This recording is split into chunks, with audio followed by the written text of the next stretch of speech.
আর হলো আমরা চেষ্টা করছি যে আপনার লাস্ট যে মহিলা লিগ হয়েছে সেখান থেকে রাজশাহী স্টার্সে যারা খেলেছে তাদের বেস্ট যারা পারফরমেন্স করেছে তারা এবং অন্যান্য টিমে যারা বেস্ট পারফরমেন্স করেছে লিগের তাদেরকে নিয়েই একটা শক্তিশালী টিম গঠন করা হয়েছে।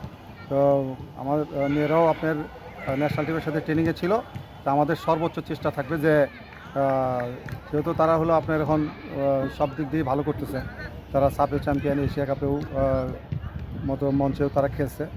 তো আমি আশা করি যে তারা তাদের সর্বোচ্চ দিয়ে খেলবে এবং বাংলাদেশের জন্য ভালো কিছু করার চেষ্টা করবে। বুঝতেই পারছি আপনি এই দলটা নিয়ে মোটামুটি আশাবাদী, যেমন স্কোয়াড পেয়েছেন। সেই জায়গায় ঋতুকে যদি পেতেন আপনি সেই জায়গায় নিঃসন্দেহে আপনার টিমের শক্তি অনেকটাই বৃদ্ধি পেত, কিন্তু যেহেতু আমরা আপনারও বাইরের ক্লাবে খেলতেছে এই জন্য আমরা পাই নাই।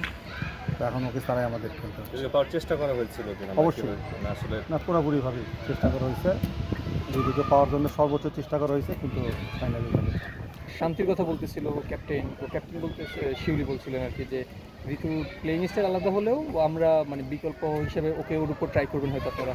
শান্তিকে নিয়ে আপনার মূল্যায়নটা কেমন? না, শান্তিও আপনার হলো আপনার যে ট্যালেন্টেড প্লেয়ার, সেও আপনার এই টিমে আপনার খুব ভালো ফুটবল খেলে আসতেছে এবং লাস্ট লিগে তার খুব আর্মি টিমে তার নৈপুণ্য খুব ভালো ছিল, এই জন্যই তাকে ইনক্লুড করা হয়েছে। সে তার সর্বোচ্চ চেষ্টা করেই খেলবে এবং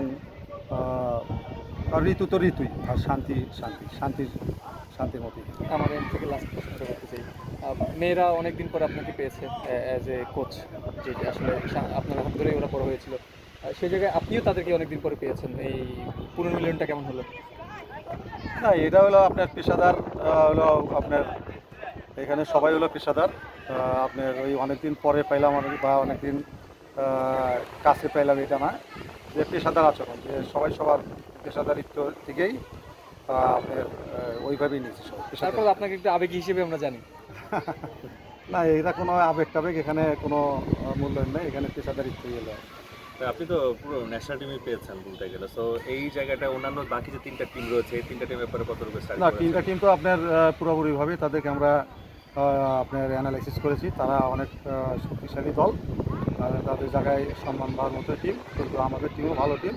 তো আমাদের মেয়েরা যদি আপনার ম্যাচ ডেতে তাদের সর্বোচ্চ দিয়ে খেলতে পারে, আমি মনে করি যে কম্পিটিটিভ ম্যাচ হবে এবং ওই দিনের দর্শকরা আপনার খেলা থেকে আনন্দ পাবে এবং এখানে যে কেউ জিততে পারবে। আপনার টিমটা সম্বন্ধে বলেন তো, পুরো টিমটা কেমন? মানে যে একেবারে যদি টিমটা ধরি ন্যাশনাল টিম বলা হচ্ছে, মানে ওভারঅল অন্যদের চেয়ে নিশ্চয়ই এগিয়ে আছেন এই জায়গাতে। না, আপনার অবশ্যই এখানে হলো আপনার গোলকিপার পজিশন যদি দেখেন যে রূপনা, স্বর্ণা এবং হলো সুরধনী আছে, ডিফেন্সে হলো আমাদের আফিদা, তারপরে হলো আপনার হলো শিউলি আছে, শামসুন্নার সিনিয়র আছে, সুরমা আছে, তারপর আপনার আফরিন আছে।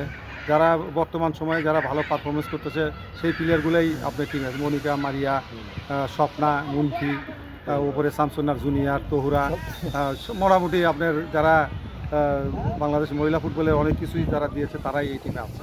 তা আমি মনে করি যে একটা টিমে তারা যদি খেলতে পারে, আমি আশা করি যে ভালো কিছু। ঠিক আছে, থ্যাংক ইউ।